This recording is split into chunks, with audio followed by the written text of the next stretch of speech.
so it's Netta, of course, and if you're wondering why I'm like toned down a little bit, you can tell by the title. I had my little man. So I think it's that time that I can just tell you his name. His first name is King and middle name is Asan. Asan means perfection and excellence, and we honestly stumbled across that name, so it was like kind of like just meant to be, so we just stuck with it. But this story is going to be about my labor and delivery, which was early and definitely not even expected the day of. So let me just walk you guys through the whole entire day, okay? If you guys are wondering what I'm doing over here, because I'm gonna be hanging up clothes, I'm hanging up a bunch of clothes that I got from Shein from over the months I've been pregnant, and we're gonna do a haul a little bit later in time. You know, I had to lose my baby weight. It's not all gone yet because I've only been like postpartum 7-8 days, but I am getting there already. So yeah, let's just like get this thing going. It all started on a Monday when I was at work on September 14th. I was at work just minding my business, and then like at the end of my shift, I would say like 6:30, I started getting cramps, and it was like really mild cramps to me, and they were like 15-20 minutes apart, but I didn't really like pay any attention because I don't think I've ever gotten Braxton Hicks, and if I have, then they weren't that severe, so I didn't pay any attention because I guess I have a high pain tolerance. So I'm thinking like this is just my first set of Braxton Hicks. So I am just, you know, going through the pain, blah, blah, blah. I'm even texting my friend Brittany. I'm like, I'm having cramps, and they're like 15-20 minutes apart. Should I be like nervous? Because she recently gave birth to twins, guys. I think I mentioned this. And yes, she had her twins. And she's like, oh yeah, it's probably just Braxton Hicks, blah blah blah. And I'm like, right, because my due date was October 4th and I gave birth on September 15th. So I'm like, I definitely didn't think he was gonna come this early, because I didn't even get to do my stomach mold. I'm upset, but still. I get off work and I go downstairs to talk to my sister for a little bit, and I'm just like, what do contractions feel like? And she's like, oh, believe me, you're gonna know. But I honestly didn't think that I was in that much pain. So, you know, I was just like, okay, this probably is not labor. So as the day went on and time went on, the cramps got worse and they were closer together. So then I would say at like 10:30, 11 o'clock, I called my doctor, and well, my OBGYN office, and I was just telling them like everything I was going through. Like, I'm having cramps, and they're getting closer together, but they don't hurt that much. So she was like, okay, did you take a shower? And I'm like, yeah, I took a shower. She was like, did you eat? I'm like, yes, I ate. She was like, did you drink? I was like, yes, I ate, drank, everything. And she was like, all right, just give it a few more, just give it like more time, and if it gets worse or the contractions grow closer in time, call back, let me know. So, you know, I did that. I'm like still in pain, like the cramps are still there. So it's like taking time, you know what I'm saying? And I'm trying to take a nap, but I keep getting like woken up by cramps. And like 1 o'clock, same thing. I called her back. She's like, okay, so how far apart are the contractions? So I'm like, they're like pretty close to like 5 minutes away, or 5 minutes apart. And she's like, okay, well, this still could be pre-labor or whatever. And she was like, do you feel like you need to come in? Because if you need to come in, you can come in now. But if it's not labor, then honestly, we're just gonna give you some Benadryl and send you back home. And I live about 45 minutes away from the hospital we were delivering him at.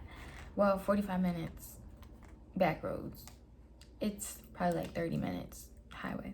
So I live like 30 minutes away from the hospital we were delivering at. So I didn't want to like waste the gas, one, and I didn't want to just get sent back home.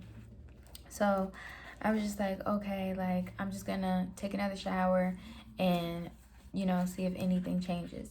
So I took another shower and I tried to lay down, and the pain was just getting worse. Like it was just getting worse. I didn't know what to do. So I'm like laying in bed and I'm just like, ow, ow, ow. And I'm trying to go to sleep, but I just keep getting woken up by the pain or whatever. So I told Avery, I was like, keep track of the time that I'm having contractions or whatever. And he did, and he was like, okay, they're like every 3 minutes. So I'm like, should I call her? He's like, yeah, call her. And I'm like, okay, let me just use the bathroom first. So this is where it gets a little bit like rated R. So if you don't like gory stuff, double tap for that, skip, okay? So then I used the bathroom, and what happened was a bloody show.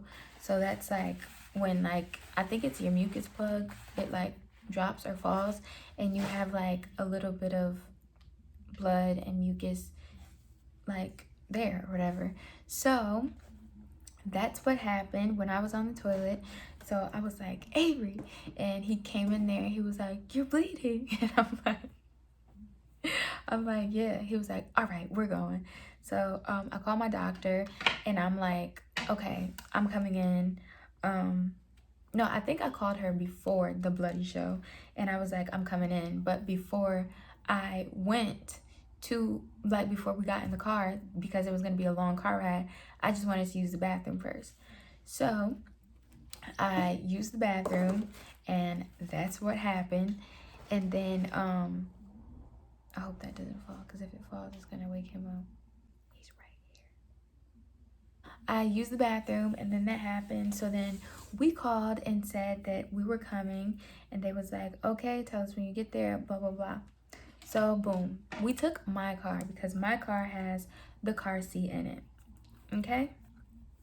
I did not think that I was going into labor.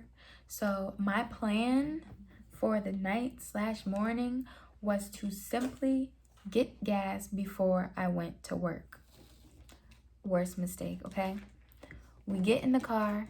He looks at the gas tank. My car had 2 bars left. I was basically on E. So, mind you, at this point, it's like 4 o'clock in the morning. So now we gotta find a open gas station. So he's like literally taking the back roads, stopping at every gas station that looks like it has a light on that honestly was closed. So every gas station we went to was like closed, and it took us a good amount of time to find a place to pump some gas. So he finally finds a place and pumps the gas. Mind you, I'm in the back seat laying down like in pain. I'm just like, ow, the whole time. So he finally finds a place that we can get gas, and he gets gas, and we are on our way to the hospital. As soon as we get to the hospital, we park, we walk in, and I check in. Avery obviously has to go and move the car, and she's like, would you like to wait for Avery, or would you just like to get pushed into your room? She was like, you can either get a wheelchair or you can walk. So I was like, I'm in a lot of pain, so I'm gonna just take the wheelchair, because I didn't know how far this walk was, and I just, no, I was in a lot of pain.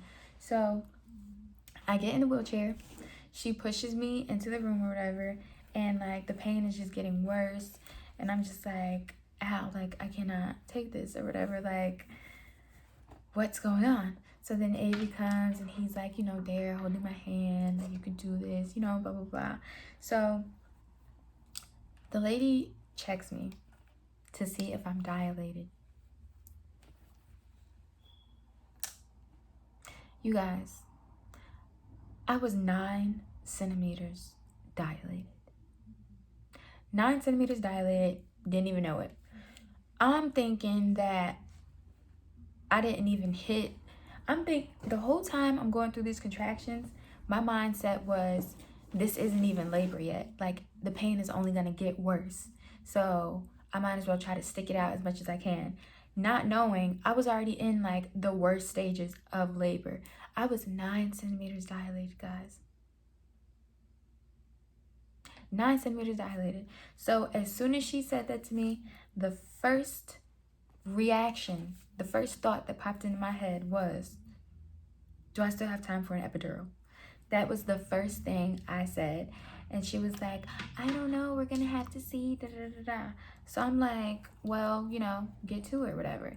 And one thing I do not understand about the hospitals, why do y'all keep the freaking epidural so far away? Like, what's good with that? Why not just keep it on the side of the hospital that people gonna give birth at, instead of like an hour away? Because they're like, okay, we just gotta get the epidural. I don't know. They just kept saying the epidural is on its way. The epidural is on its way. And I'm like, how far is this epidural? Like, what? So I'm there just, praying I do not go into labor before the epidural gets here, because I definitely was not against an epidural. I was all for it. And I was completely scared to push without an epidural. So, they finally get me into the room where they can give me anesthesia. No, it wasn't anesthesia. Where the anesthesiologist came in, set up the epidural, all that stuff. And you have to like lean over, like really, you have to lean over with your palms up, and you just gotta like sit there. And then they stick this thing in your back, and then they just keep feeding it into your back. And it's like, oh my God, I feel it. But it's definitely not worse than the freaking contraction. So you're just like, okay, I can take this. So then, boom, they get that epidural going. Once I get that epidural going, what? I was chilling. 9 centimeters, who? Because I don't even care no more. I don't feel nothing. So, sitting there, not feeling anything, you know what I'm saying? And I'm chilling, like, for real. So they're coming in every now and then saying like, do you feel anything? And I'm like, nope, I feel good. So they're like, okay, well, we're gonna, mind you, it's like 11 o'clock now. And they're like, okay, they gave me Pitocin. I think it's called Pitocin. And Pitocin basically helps your stomach contracts so that the baby moves down even lower. So I guess like you push quicker, or like it's just like I don't know what the Pitocin does, but it does help you contract. So anyway, I got the Pitocin, and then at 11 o'clock, my midwife comes in, who I never even met, but she was really nice. My midwife comes in and she's like, let me just check to make sure your water broke. So she checks and makes sure my water broke, because they said that my water broke at 6:20 a.m. And she was like, your water didn't even break. And I'm like, what? So then she takes this like long stick thing. It's like a wooden stick, very, very thin. And she just pokes it, and you just feel like, whoosh, like literally a gush of water, like as if a wave just hit you with some water or whatever. So that's what happened. And she was basically saying like I should be going into labor. Well, I should be like ready to push anytime now. So 11:40 something comes, and they're like, okay, we're gonna have you push. Or either I was like, I think I can push now. So it was time to push or whatever. I was so freaking scared, but I had really good people there. They talked me through it, all that good stuff. And I pushed for 12 minutes, and he was out. He was out. It was like, I thought I was going to cry, because this whole pregnancy, I was just so emotional. But I was just like, in like shock. I was like, wow, this is my kid. Like, wow, I was really pregnant for 9 whole months. And now I just gave birth. I just did that. So yeah, it's been like a week and a couple days, like a week and 2 days or something like that. No, a week and 3 days. And I'm just like a proud mommy. I'm so happy to have him. I love him so much. It's like honestly a feeling that you cannot explain. And yeah. But after the delivery, it did get a little, I would say, scary for me because I had a fever. And so they had to run a lot of blood tests and do a lot of blood work. So I had IVs, I had blood drawn out of both arms, like I would say 3 times each arm. So that it was a lot for me. And then I wasn't going to be able to get discharged until my temperature went back to normal. So it was like a lot, but you know, it was all worth it. And I was a little scared, but once again, it was all worth it. So I love my son so much. I love you, King. I know you probably won't watch this, or you might want to watch this when you get older, but yeah, it's crazy. So as time goes on, I'll definitely be keeping you guys updated with King. I will obviously show you him in the future. And let me just say this: if you have a son and you decide to get him circumcised, it's like so overwhelming, okay? Seeing what it looks like a fresh circumcision, like a fresh circumcision, a fresh circumcised, you know, wiener is crazy. And you have to like take care of it differently. You can't just put the diaper on, all that stuff. But if you are having a son and you want to know how to take care of a circumcised penis, let me know. I'll make a video about it. I'm obviously not going to record it, but I'll tell you guys how to do it. And his is like literally almost healed already, back to its normal color. And like I said, it's only been like a week and 3 days, so you don't have to put up with the maintenance that long.